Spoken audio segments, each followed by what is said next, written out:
Music Scene Investigation is on the air. Rich Wildman here with you. Glad you're with us, everyone. Another week has gone by and we're back. Now, we told you we would be, so you really shouldn't be surprised by any of that. I'm surprised, though, and I got to tell you, I was feeling a bit under the weather earlier this week. Didn't know if I'd make, well, I hoped I would make it. Kind of thought I would, but you never know with these kinds of things. And I'm feeling a lot better. Thank you very much. And we've got a great show for you today. The panel is with me, and I'm glad to say they are. Going to meet them in a little bit, but first I want to ask you to do something for me. Join us in the chat room live on Sundays. If you miss the show on Sundays, you're missing a great time because the chat room is funny. They really are into the indie music, and we love it because they are. We love it when they're with us, and we'd like you with us. So go to musicsceneinvestigation.com/live. At the bottom of the page, there is a link to the chat room, and we'd like to see you there. We really, really would. Now, let's meet our panelists for today before we get to the music. Find out how they're doing. First of all, we're going to go to New York City, Mr. Tom Chianti. Tom, you're sans board today, but it's always good to see you. It's just today we're seeing a little bit more of you. Yes, I figured I look so good. The studio is looking good. Lots of keyboards, sound treatment, and all sorts of other things. And it's a warm, not too muggy day in New York, but staying inside to be here with you all. And somebody out in the chat room, looks like Mark, is saying that it looks like you're going to play the piano for us. Is there any truth to that at all? Well, this is a wonderful Roland V-synth. Not only could I play piano, I could play thousands of other songs, vocal samples, drum beats, and all sorts of things, which are better left for another show. Well, maybe we can do that on another show. We'll have, the panelists do live music, and you'll be the first out of the gate. There you go. All right. Well, I appreciate you being here, Tom. Thank you so much. I'm so glad you're feeling better, too. I usually am the one that has the handhold on that. Well, I appreciate it, Tom. Thank you very much, and it's no fun being sick, I'll tell you that. By the way, don't I look good? Oh, absolutely. No Star Trek shirt for you today. No, I figured I'd go with the au casual. It looks good, Tom. It really does. Notice I'm losing weight. You are. How much have you lost? Well, since the beginning of the year. Now, correct. Are you losing it, or are you just misplacing it? I'm rearranging it, too. Okay. It's now all under the desk. Check down the back of the keyboard. Yeah, right. Well, wait a second. You can see my back, my side, my front. I am a trim and fit fellow at just about 200 pounds. Excellent. And I was at 260 at the beginning of the year. No, you're doing great. Looking good, keeping everything fit and trim. So we're glad you're with us, man. Glad you're doing well. I'm glad to be here. Glad you're with us. Glad everyone is with us. All right. Well, I appreciate it. Let's meet Mr. Ian Husbands over in London. Ian, how the heck are you? Better than you, by the sounds of it, Rich. Yeah, that's probably true. It's good to see you as well. And yourself. Glad you're with us. Glad you're not on your deathbed. That would have been a rather embarrassing broadcast, wouldn't it? I felt like I was on my deathbed earlier this week. Well, bit of a cold. It was a bit of something. I'm still trying to figure that out, but that's okay. I hear you have a new member of the family. Well, I've got a new visitor, a guest in the house. Yeah, I mean, I used to race pigeons. It really hurts your arms, but if you're fast enough, you can win. And I found one, a rung pigeon, not a racing pigeon. It's a fancy breed or a dovecot type breed. And it's now living in my kitchen at the moment because when I picked it up, it was practically starving to death and dehydrated. And it's missing its tail. It's only young. It's less than a year old. So we've named her Lady Luck, because she was bloody lucky that I found her. Oh, absolutely. I agree with that. So you said you race pigeons. Now, I don't know. It has to be on a closed course and can't be anywhere near water. Otherwise, you would never win, I think. No, no, no. I mean, it's quite seriously. Pigeons, are animals that can find their way home from over 1,000 miles and fly up to 75 miles an hour with a good sort of tailwind. So And they're since your athletes. pigeon And, doesn't have any tail, forget that. well, that's why we're not going to release that. And hopefully, if she doesn't decide to fly off and leave us, she's going to go and live at Hounslow Urban Farm because the guys over there are brilliant. And there's a huge aviary over there she can go and live with a load of other birds. Well, that's very nice of you to bring this one back to health. So tell me, from last week, we had our 3 tracks which were in front of the lab last week. We had Mr. Aaron Cooper, The Birds and the Bees, Kill City's Henry Lee, Perception with their track Realizations. How'd the witness statements turn out this week, Ian? We're back on track. The audience are in agreement again. I think they went through a narky period. I think there must have been time in the month for all of them or something like that. And they were disagreeing with us lots. What? Nothing. So, they're back on track and everyone agreed with song 3, which Tom didn't agree with, if I remember rightly. And the audience, with 60% of the votes, 80% of the votes on performance, 60 on mix and production and songwriting. So I represent the unheard, malnutritioned minority. Now, Pigeon. last I knew, Tom, you were still representing the Lollipop Guild. Yeah, I represent a lot. They're part of the Teamsters, I hear, so. We represent, yeah. They're a small part of the Teamsters in a small way. We should not make fun of the Lollipop Guild. I hear they're pretty hooked up. I guess, or the Teamsters. Or the Teamsters, that's true, even though, never mind. Our guest panelist today, I'm happy to announce that he's back, he's bad, he's looks like a pretty happy guy from what I can tell. And let me tell you a little about him. He's a sound engineer and audio producer with Big Fish Media, which is a voiceover company located in Surrey, England. And he's got a great background in recording and sound design as well. We're happy to have him with us, Mr. James Anderson. Hey, James, welcome back to the broadcast. Hi there, Rich. It's a pleasure to be back on the show again. It's really great to see you guys and catch up after a couple of months. Well, it's good to have you back with us, and you're right, it has been a couple of months. It's been, the last time you were on was May, and so fill us in on what's been going on with you since the last time you were on the broadcast with us. Well, it's quite exciting, actually, because at Big Fish Media, we're just getting a new desk in shortly.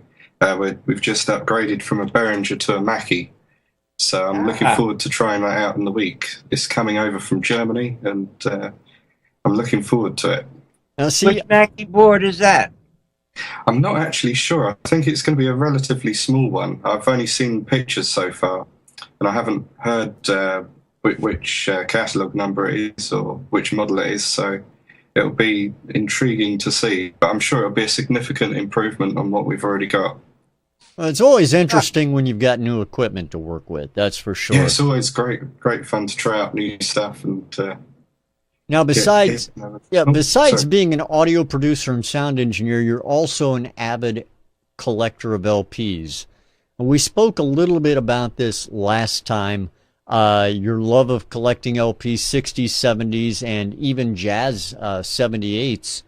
But one thing I don't think we hit a lot on was your love of quadraphonic music. Why don't you tell everybody a little bit about, first of all, what quadraphonic music is compared to other LPs you can get, and how you first came to notice it and what drives you to scour the earth in hopes of finding it. Well, many of us will know what mono sound is and what stereo sound is, being from a sound background, but to those listeners who may not have much of an idea about multi-channel sound, mono sound is when you get one speaker, stereo is when you have two. So, for instance, if you're listening on your iPod, you've got your left and your right channel on your headphones, and stereophonic sound was sort of pioneered in the late 50s, I believe, and sort of introduced early 60s, mainly aimed towards people that listen to easy listening and people on a higher income bracket. And eventually stereo became the norm. And I think that they were experimenting in quadraphonic sound or 4-channel surround sound in the 60s, and it eventually took off in the early 70s with some very expensive equipment. And there were 3 rival companies at the time. JVC made a system.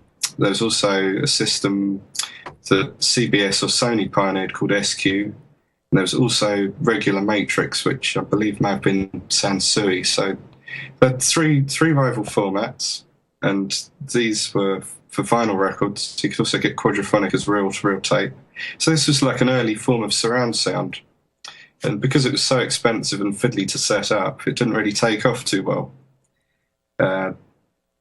Quadraphonic became obsolete in the late 70s, and then it was only really down to cinema systems using surround sound that we ended up having surround in the homes with Pro Logic equipment, and now we've got digital surround where it's typically 5.1 or 7.1 or more, which is an indication of how many speakers there are. The 0.1 is usually in referral to a subwoofer. But the thing that got me into quadraphonic collecting was coming across some unusual titles when I was scouring through records. I eventually found some. And they're really quite limited pressings.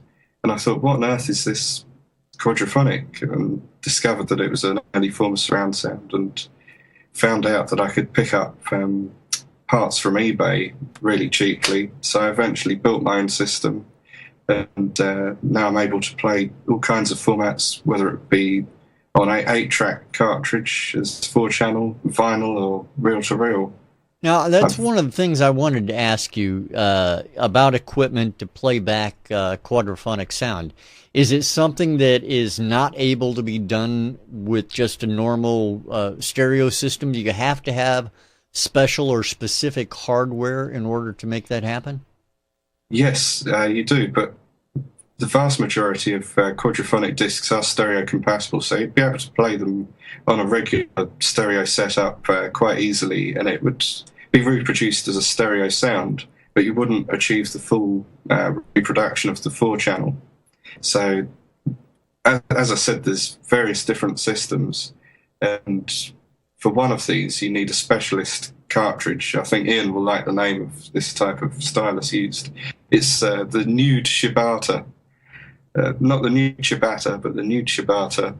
And that picks up ultra-high frequency signals and carrier waves so that it can decode into quadraphonic. But in response to your question, Rich, yeah, you're right. You do need specialist outboard hardware that decodes the signal.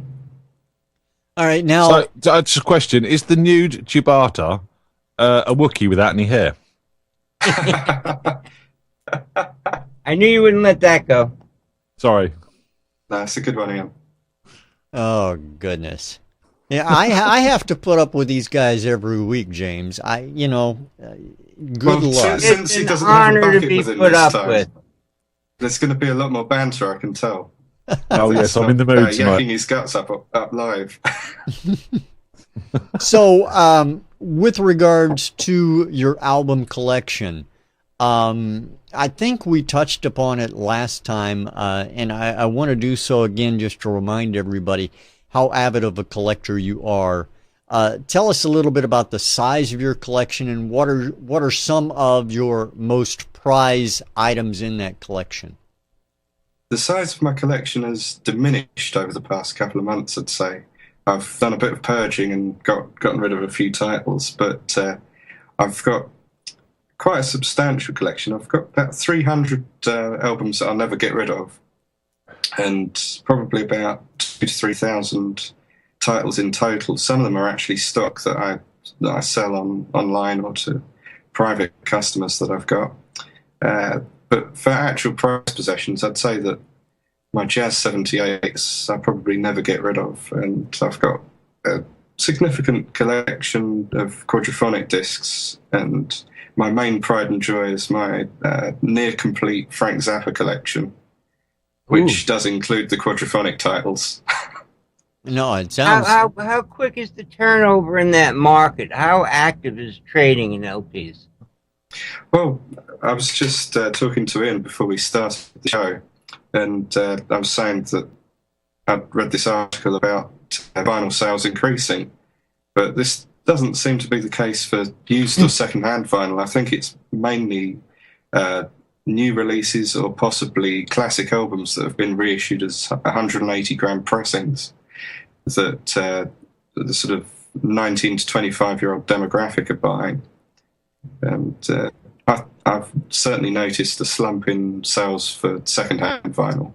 Now, do you think it's something that a new artist should consider, or even an established artist should consider, in addition to putting their music out on digital or CD? Are there artists that need to consider the idea of releasing items on vinyl as well? I think it's a fabulous idea to release your album on vinyl, especially if it's a limited edition pressing, so that makes it more sought after and collectible. Especially with things like Record Store Day, if you're a large enough artist to be able to press up enough copies of a certain record and get a distribution deal, then I think it's a great idea. And the more bands that do it, the more it will rejuvenate vinyl in general. Yeah, no, I think that's a good thing. We're losing, as I said on our previous show, I think that we're losing a lot of analog production techniques, and the more that we revive and spark an interest in retro technology and retro formats, then going back to the basics is a good idea, because I think that you can really improve your skills as a producer or as a musician even by learning the basics and working your way up. I 100% agree with you, and actually believe that I see a great business idea for you and Tommy to get together and start opening an analog studio to do everything analog and rejuvenate that idea of analog and vinyl. I think that's a fantastic idea. And go ahead, James. I'm sorry. Oh, sorry, Tom. And with I think that we're certainly going to lose a lot of production techniques from the past, from the 60s and 70s, and we already have to a great extent. And guys like Tom should be passing down the analog techniques to the next generation of sound engineers and producers. So otherwise it'll just be lost forever. I have a constant influx of interns and assistants, and they all want to know the analog way of doing things, especially since I do my best to set my studio up to be as much analog as possible with, obviously output having to be digital. The unfortunate side of analog is that it's still too expensive to get a 16-track 2-inch machine and maintain it. Even just a 2-track half-inch for mix down, many thousands of dollars to purchase, and then calibrations and getting parts and stuff. It's unfortunately an expensive art, and which is why a lot of people stay away from it. But you will never get a truer signal or a better sound for mastering or mixing when you go straight analog or digital to analog. It just gives you all those little pockets that the sampling misses. Sampling just takes thousands and thousands of pictures of a sound wave, and there's thousands and thousands of missed pictures that make up a lot of air and depth. And that's the biggest problem I have with digital. Well, I'll tell you what, let's see if any of the selections today might make the cut for an analog album at some point. And nice segue. I was keep hoping this on track. Yes, I actually worked on that, this whole time. So, and I had to get out of this. Yeah, so took me a while, but let's do this, everyone. We're here for a reason. That reason is to listen to indie artists and their music and have our panel tell us what they think of it. So we have 3 tracks for everyone today. Want to take a listen to track number 1 right now on Music Scene Investigation. So this is track number 1. Hope you enjoy it, everybody. Here it is.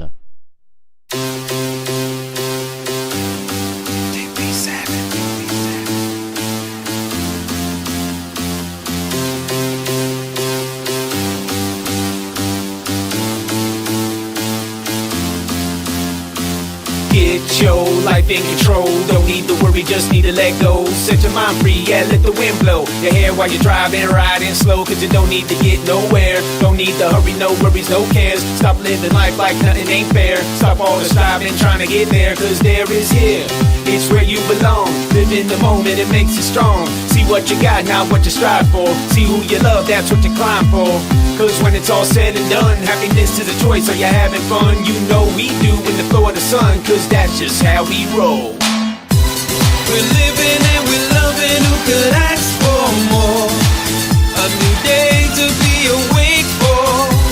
We're skipping and we're jumping, who could ask for more? A new plane to get in shape for.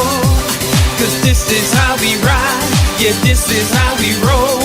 Don't need to be controlled, we're free to let it show. We're living and we're dreaming, who could ask for more? It's the day that we were made for. Today is a new day, time to get on your clothes, time to be on your way. Can't live your life sleeping, weeping, hey, gotta get on your feet, gotta put on your shades, rise, cause it's time to ride. You got so much style, why let it die? Everybody wanna taste if you let it shine. Believe in yourself, that's a prize. Now roll, put on your Kango. Time to be free, don't get entangled. When life throws a net, look for an angle. There's always a way out if you take hold. Cause it's up to you, so tell me right now what you gonna do. Yeah, me and my pals, we be living cool, cause that's just how we roll. We're living and we're loving, who could ask for more? A new day to be awake for. We're skipping and we're jumping, who could ask for more? A new plane to get in shape for. Cause this is how we ride, yeah, this is how we roll. Don't need to be controlled, we're free to let it show. We're living and we're dreaming, who could ask for more? It's the day that we were made for. We live and we learn, go straight then we turn. No doubt we haven't figured out till we get burned. The way it's gonna play out, don't be concerned. Too many getting faked out when the bar curves. That's just the way it goes, one step at a time, that's how you grow. One foot then the next, now dozy-do. Gotta learn how to escape the overload. Today's a new day, the present's a gift, now live a new way. It's not time to trip, tie up your shoelace. If it's that hard to smile and drink some Kool-Aid. Cause baby, the choice is yours. You can lay on the floor, spread your wings and soar. Meeting me and my friends in the sky for sure. Cause that's just how we roll. We're living and we're loving, who could ask for more? A new day to be awake for. We're skipping and we're jumping, who could ask for more? A new plane to get in shape for. Cause this is how we ride, yeah, this is how we roll. Don't need to be controlled, we're free to let it show. We're living and we're dreaming, who could ask for more? It's the day that we were made for. We're living and we're loving, who could ask for more? A new day to be awake for. We're skipping and we're jumping, who could ask for more? A new plane to get in shape for. Cause this is how we ride, yeah, this is how we roll. Don't need to be controlled, we're free to let it show. We're living and we're dreaming, who could ask for more? It's the day that we were made for. That is song number 1 on today's Music Scene Investigation. Now we're going to go over to Ian, find out what he thought about it. Ian, your take on track number 1 today.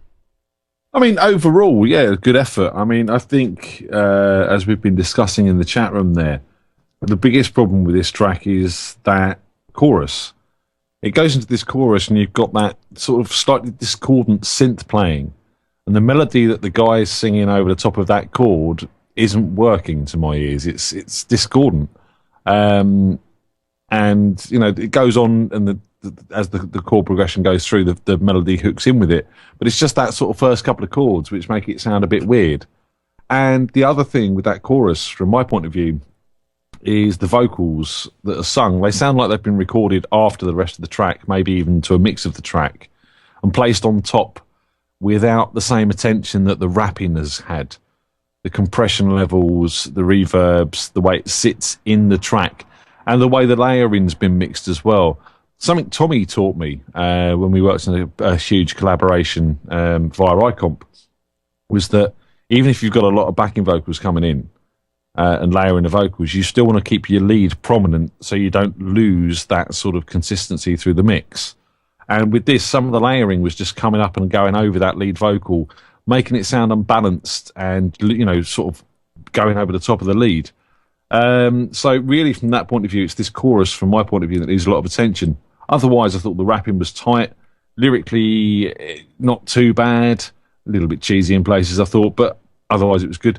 The beats, they sat really well in the mix, but I found them a little repetitive. I wanted to hear a bit more of a break up in them. Yeah, I mean, what to say? The mix is generally pretty strong, I think. I mean, there's some nice sounds going on. I did find it lacked bass overall. And, you know, again, with a track like this, you need that bass driving the track through. Creatively, it works. It's, you know, it's a good piece. Yeah, it's commercial. Yeah, it's been done before, but it's a good example of its genre. You just got to work out those vocals on the chorus, work out that chord progression in the chorus as well, and, you know, get that guy to sing it like he means it and get the layering tight. All right, Ian, I appreciate that. Thank you so much. Over to Mr. Tom Chianti. And Tom, your take? I'm still shocked that Ian said I taught him something. that just blew everything out of my mind, and of course I'm going to have to agree with whatever he said. I wasn't listening. But basically, about the vocals, yeah, this is, as we say, this is not the best part of his vocal timbre. It's a little unsure sounding. If his performance, and he was more sure of himself overall, was stronger, the discordant thing might work. The synth was a little too sharp and too up in the mix and dominated and drew attention to something that should have been a lot more subtle. Production-wise, there should be a lot more going on in this. Record stops, orchestra hits, flowing filter sounds, really building the excitement up. You know, Pitbull does this very well, where, you know, the rapping, actually I thought the tempo could have gone a little faster, and that would have added a little bit more excitement just straight away. As to the sounds that they have, yeah, they're all, you know, nice, good, solid sounds, but there should be more of them. More panning effects, more drops, more delays and throws on the vocals. And again, the vocal performance, you know, it's not the best part of his voice. It's him being uncertain, probably because that discordant synth is way too loud and drawing it away.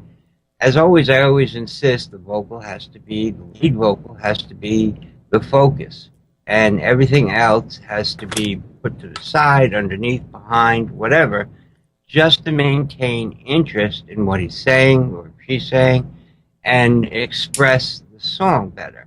So definitely do another run at the vocal.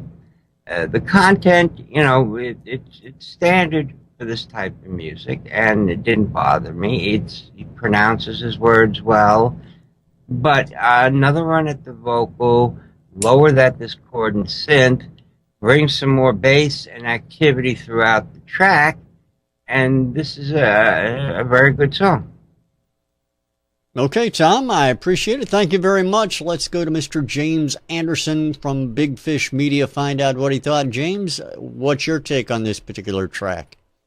Well, I'd really like to hear it reworked. I agree with what Tom and Ian are saying, especially with the vocals.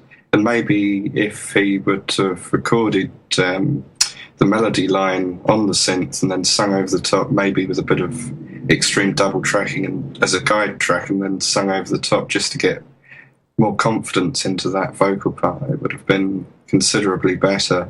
And the mix was very centrally panned. There's nothing too exciting going on. That's obviously a difficult thing to get right when you're heavily into surround sound and any kind of panning anyway. But I think that a female backing vocalist would have helped as well, and a little bit of filtering here and there. And I think that the mix did sound a bit crowded in places, considering it's a very basic track with the synth and the drum beat and the vocal. There's definitely some mixing issues there. But all in all, there's a good foundation, and I think it could be turned into a much better track with a bit of reworking. All right. Well, I appreciate that, James. Thank you very much. Let me take the opportunity to introduce that track. That track is called Today by JCoree. JCoree, we appreciate your sending that track into Music Scene Investigation. Thanks so much. If you've got a track you would like to put in front of our panel on MSI, easy to do. All you have to do is go to MusicSceneInvestigation.com, click on the Submit a Song link at the top of the page, and you'll find out all the information you need to know right there. Gentlemen, we have 2 more tracks to listen to, and I hope that you're ready for them, because I'm going to play track 2 for you right now. So hang on, everyone. Here is track 2 on today's MSI.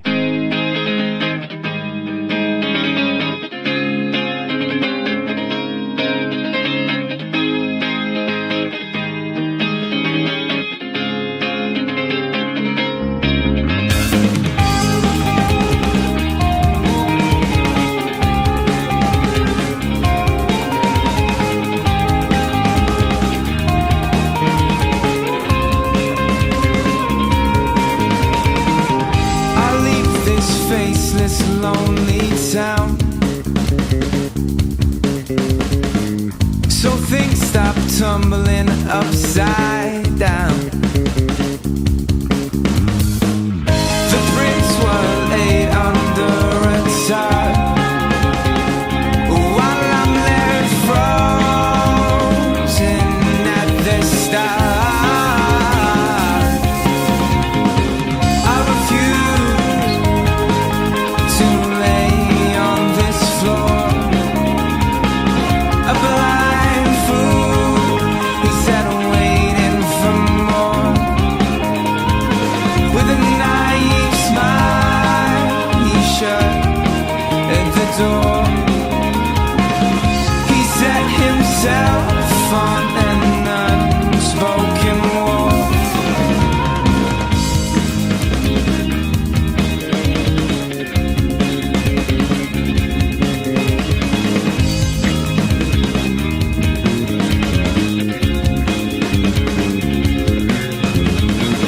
A smuggling story took its hold,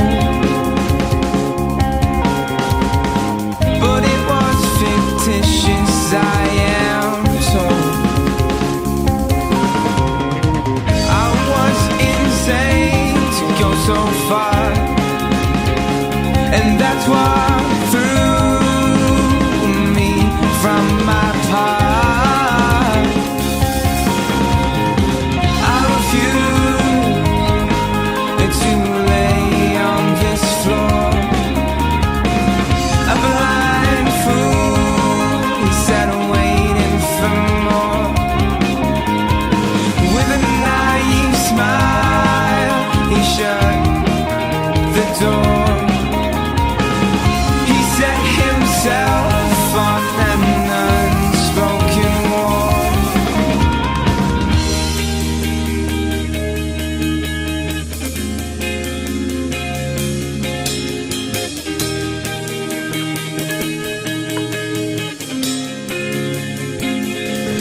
Song number 2 on today's Music Scene Investigation. We're going to go first this time around to Mr. Tom Chianti, find out his thoughts. Tom? Oh, thank you, Rich. Overall impression was I liked it. Nice, upbeat, lifting track. Lots going on, a lot of interesting parts. Everything sort of had like a rolling feel to it, which kept it moving. You know, the bass was doing runs. There was a melodic guitar doing runs. All very nice. The vocals, again, needed a little bit more TLC, especially around 3 minutes when they went to that breakdown. A little shaky on the timing on the ride synth. Could have been locked in more. And then, you know, the vocals came in buried. There seems to be a little bit too much emphasis, either because it's a digital mix or they just mixed it that way. A little too much emphasis on the upper mids, around 5, 6K, making things a little harsh and a little overly bright. Soften that down, the vocals will come up a little bit more, but they do have to be pushed up a little bit in the fader. And the bass, it's a safe mix. Everything is cool, but it needed more of the bass, bottom end overall, and especially on the bass. A good vocal performance, the content I liked. Like I said, a happy-go-lucky, uplifting song. A trip through the park on a sunny day. All right, Tom, I appreciate that. Thank you very much. Mr. James Anderson. James, what do you think of track number 2? Yeah, I really enjoyed that track. It certainly got me tapping away there.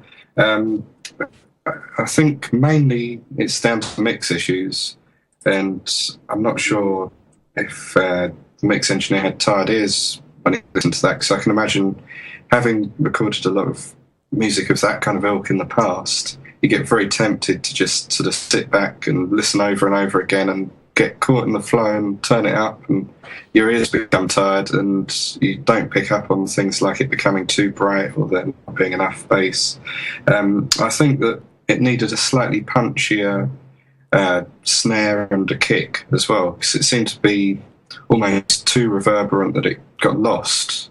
So I think that may have been something that needed attention, and I actually quite like the brightness of the guitars. Maybe that's different for headphones, because I know that Tom's not listening through headphones, and I really like the way that they're sort of jangly and bright and prominent. But yeah, I felt that I could hear the bass okay on my headphones, but maybe that's just because they're not particularly good. So I'll take Tom's word on there not being enough bass. But apart from that, I think it's a good track, and I think that's the kind of track that you could issue as a 7-inch single. It certainly lends itself well to the kind of genres that the record-buying public for sort of 19 to 25-year age category would go for. So I think that would be a good one to get out there for Record Store Day. All right, sounds great, and maybe we'll see it on Record Store Day. Who knows? Ian, your take on track number 2. I just like how much chat this has provoked. I mean, there's people I think the song sounds a bit like John Mayer-ish, Dave Matthews-ish, but there's people saying the Smiths, Flock of Seagulls, Everything but the girl. Dead Kennedys. Even Devo was mentioned. Yeah, so there's some really good references there. I mean, it is a good song. Again, as the guy said, the mix is dull. There is no sort of bottom end grind or top end shine. Everything's sort of sitting in that mid range, and especially the drums and the bass in particular. Like the vocals. Again, I agree with James. The guitars, I liked the sound of them. They were sort of sparkly and jangly, and I really like that. It's just the drums and the bass weren't sitting correctly in behind them. It was all a bit dull. I'm going to sort of go out on a limb here and say those drums were programmed, because the 16ths on that hi-hat sounded just so constant on velocity. There just seemed to be no feel in them drums at all. And I think that's part of the reason they sound dull too. And I would have really liked to hear this sort of, on the verses, backing off that hi-hat on the 16th and just going on to an 8th, and maybe sort of putting the snare into half-time. And just giving it a bit more dynamic, so sort of speeding it up again on the choruses to sort of give it a bit more dynamic flow up and down. It was all sort of sat on that one level for the whole track, except into the middle eight. I liked the middle eight where it broke down into the drums in the toms. That worked. But I just felt the drums were too much, and I felt the bass was too much as well. I'm very lucky to play with a guy called Lee Aaron, who was voted Best Young Drum of the Year in England. Sorry, he came second in the Best Young Drum of the Year competition, and he's an absolute fantastic player. But I find that he constantly overplays. And because he overplays, the song loses that sort of dynamical lift and rise and fall. And I felt the same was going on here. I felt the drummer, if he was a real drummer, was overplaying, and that needed to be backed off. And I felt the bass player as well. Just because you can doesn't mean you should. And I would have liked to hear that sort of breakdown on them verses a bit more, bit simpler, just to give that vocal some more space so you can hear the words, and you're not sitting there going, oh, it's a pretty good bass player, this, because it's kind of overriding the song, if that makes sense. So from my point of view, yeah, that's what I'd really like to hear. Changes on them drums, changes on that bass. Simpler can sometimes be better. All right, I appreciate that, Ian, as well. If I may add, Rich? You may, Tom. You certainly may. I mean, I didn't have any problem with the guitar sound. My biggest problem, now that everybody's talked and I've refreshed it in my mind, was with the drums repetitive pattern with the triple hits on the snare.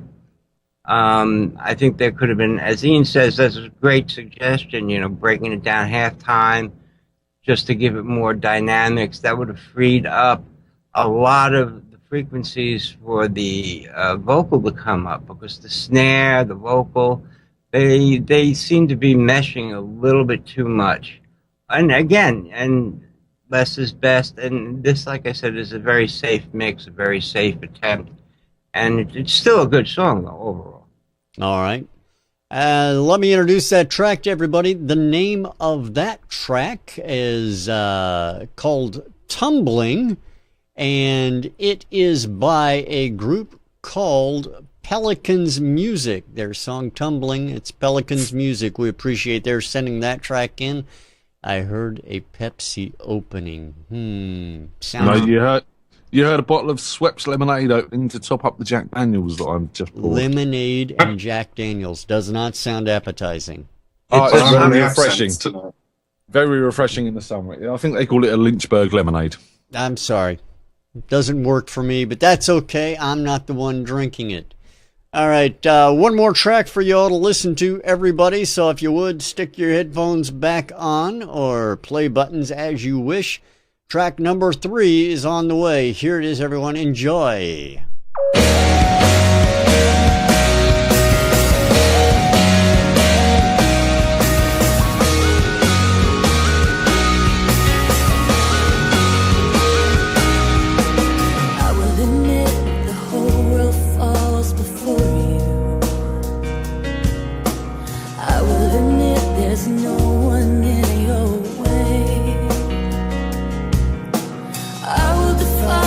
Desperation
There is track number 3 on today's Music Scene Investigation. We're going to go over to Mr. James Anderson, Big Fish Media first. James, what do you think of track number 3? Well, I must say we've had some very strong tracks today, and I'd say that I particularly enjoyed that one as well. I really liked the recurring motif that initially came up in the introduction with that sort of high-pitched synth effect. I thought that was a really nice touch. At points, I think that the vocal needed lifting slightly, and it was slightly unclear as to some of the definition of the words, but that's such a minor detail in this because I found that the mix was quite strong.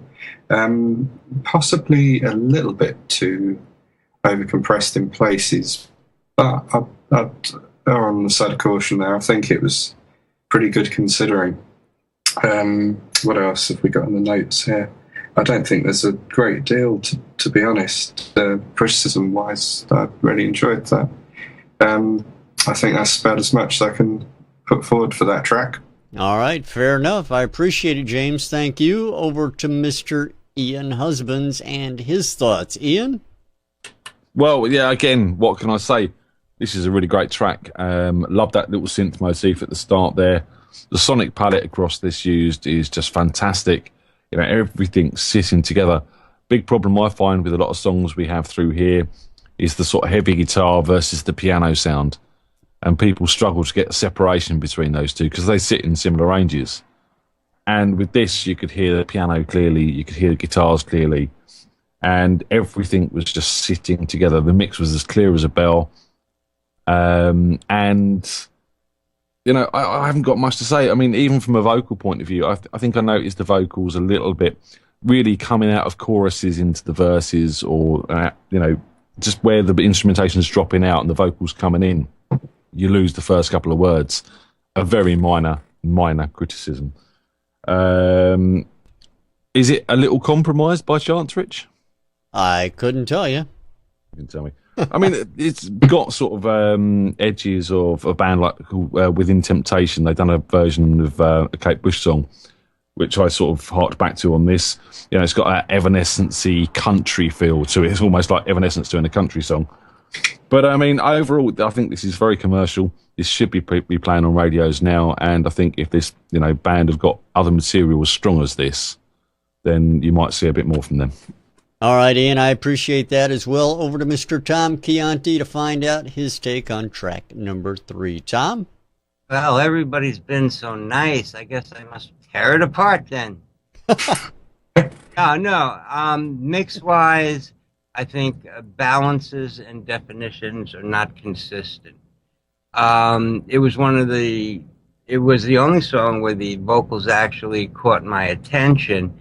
The entry on all of the transitions and stuff was weak. They paid a lot of attention to all the palette, as Ian calls it, of instruments. It's excellent in that respect. I wish they would have paid as much attention to the vocal. She has a wonderful voice, nice timbre, colors, tones, and expression, nice amount of emotion, and the track just flowed very nice, and the interesting stops. Ian mentioned Evanescence, maybe even as far back as Renaissance. I remember them.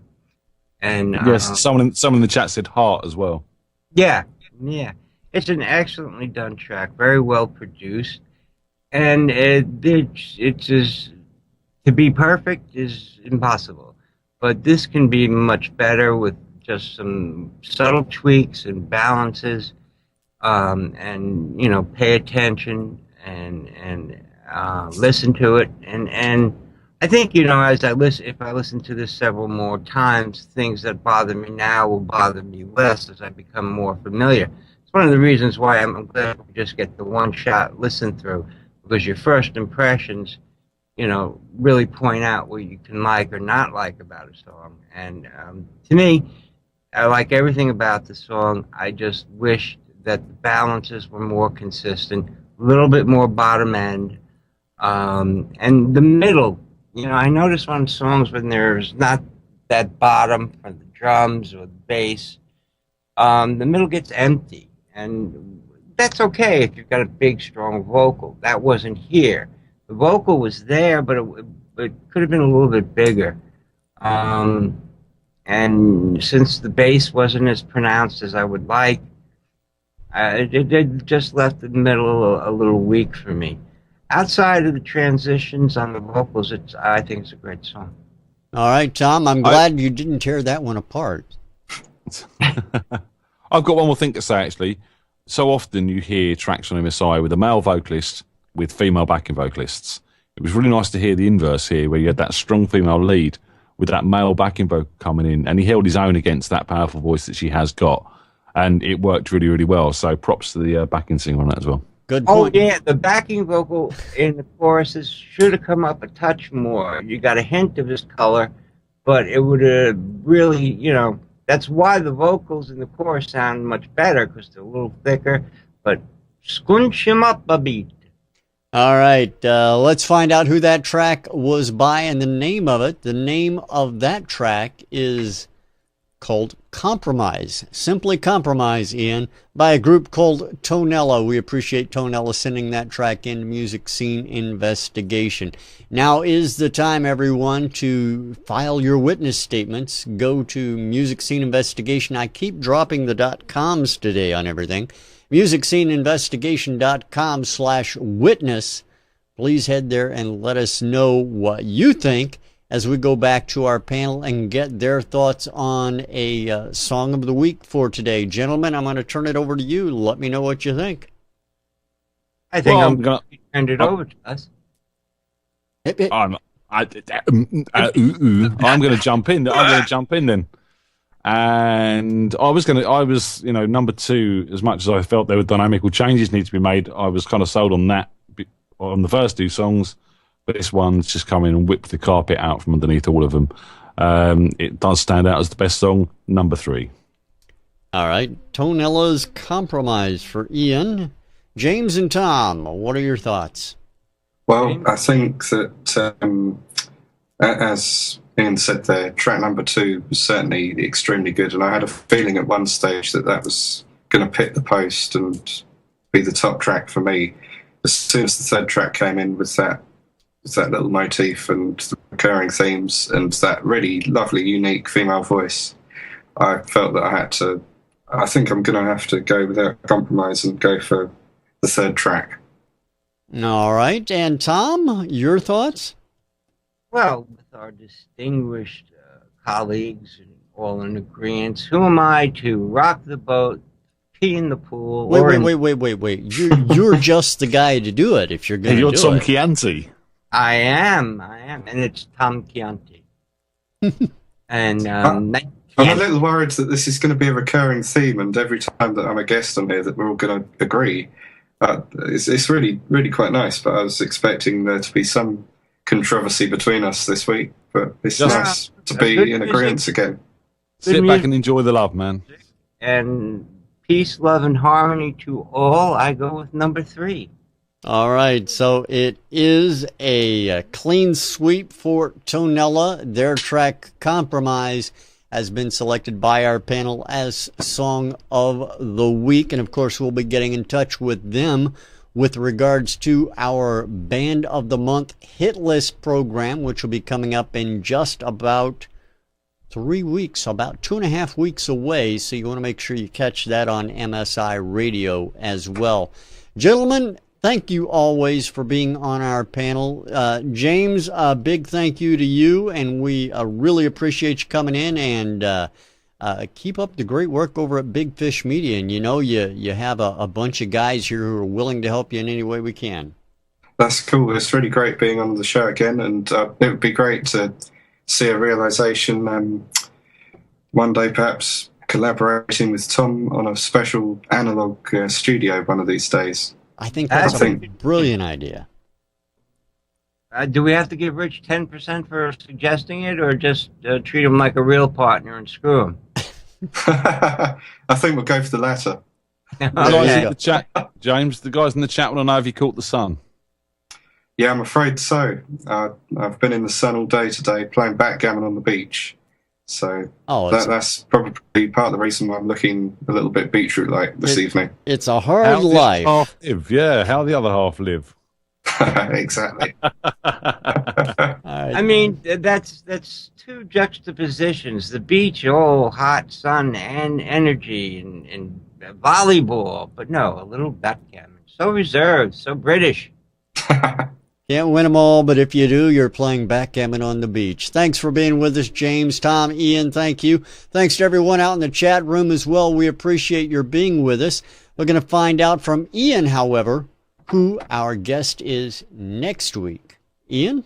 We are going to find out once the website loads. It's Rob Piricelli, thefailedmuso.com, who was very good fun to have on the show last time, so we're looking forward to having him back. Absolutely are. And for those of you who might be listening or watching this recorded broadcast, please join us live Sundays, 4 p.m. Eastern Time, 9 p.m. GMT. It's musicsceneinvestigation.com/live, where we do this every week. And if you're a musician out there, want to get your music in front of the panel, rewind to the beginning of the show, and we tell you how right then and there. All right, gentlemen, we're going to play out with Tonella and their song Compromise right now. Thanks for being with us, everybody. We'll see you again next time right here on Music Scene Investigation. Bye-bye. Bye-bye.